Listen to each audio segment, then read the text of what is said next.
Hello అండి, welcome to our channel. ఈరోజు నేను చేయబోయే రెసిపీ మీకు అర్థమైంటుంది. బూడిద గుమ్మడికాయ అండి, హల్వా చేస్తున్నాను. ఇప్పుడు నేను గుమ్మడికాయ తీసుకున్నాను, ఇది కట్ చేసి దీని మీద ఇది పీల్ చేసేసి తురుము పట్టేసుకోవాలండి.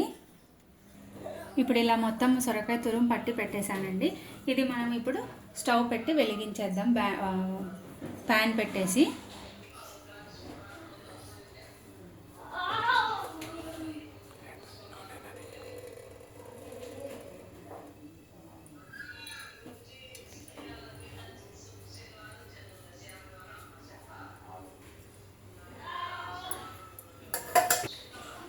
ఇప్పుడు ఇది పెద్దదే పెట్టుకోవాలండి, ఎందుకంటే సొరకాయ అది అంత ఉంటుంది కాబట్టి మనం పెద్దది పెట్టుకోవాలి. మగ్గేసరికి కొంచెం అవుతుందండి. ఇప్పుడు నెయ్యి వేసాను, మీకు కనిపిస్తుంది కదా.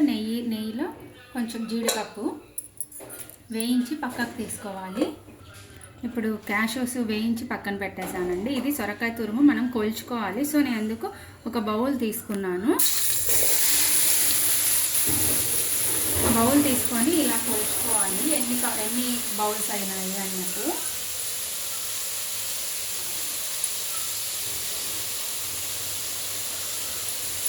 మరి ప్రెస్ చేసి వేయద్దండి. మనము స్వీట్ వేసేటప్పుడు, బెల్లం వేసేటప్పుడు మనకు అర్థం అవ్వదు. సో అందుకనేసి ఇప్పుడు ఇది వాటర్ వస్తాయండి, మనము ఈ వాటర్ కూడా వేసేసుకోవాలి. వాటర్ అయితే పడేయొద్దండి, వాటర్ కూడా మంచిదే. దీనికి తురుము పట్టేటప్పుడు కంపల్సరీ వాటర్ అనేవి కొంచెం వస్తూనే ఉంటాయి. సో ఇప్పుడు అంతా వేసేసాను. ఇది బాగా మగ్గాలండి, మూత పెట్టేసుకొని మగ్గించుకోండి. ఇప్పుడు అంతా కలిపి ఒకసారి మూత పెట్టేసుకోండి, సరిపోతుంది. ఇప్పుడు ఇలా మగ్గిందండి, కొంచెం టైం పడుతుంది.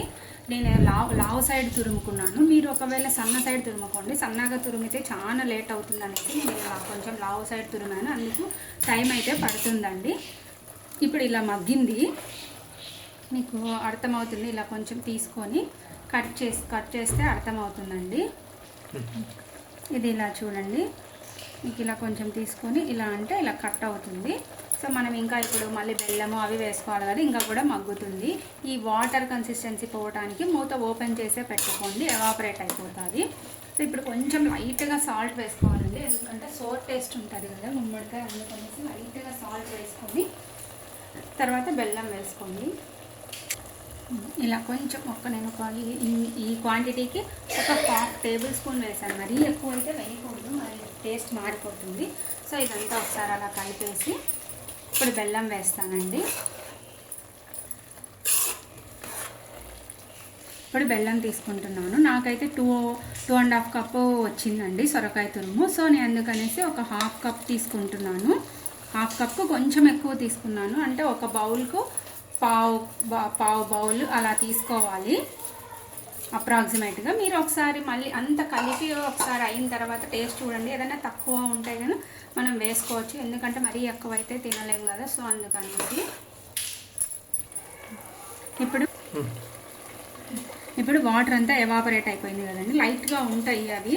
సో ఇప్పుడు లాస్ట్లో కొంచెం నెయ్యి వేసుకొని అంతా ఒకసారి కలుపుకొని స్టవ్ ఆఫ్ చేసుకొని సర్వ్ చేసుకుంటే సరిపోతుంది. కొంచెం ఎక్కువనే వేసుకుంటే అయితేనే టేస్ట్ చాలా బాగుంటుందండి. మీరు ఒకసారి టేస్ట్ చెక్ చేసుకోండి, అంటే స్వీట్ సరిపోయిందా లేదా అనేది. మన టేస్టీ అయిన గుమ్మడికాయ హల్వా రెడీ అయిపోయిందండి. మనము వేయించుకున్న జీడిపప్పు పెట్టేశాను దీంట్లో. Thanks for watching. Please like, share and subscribe.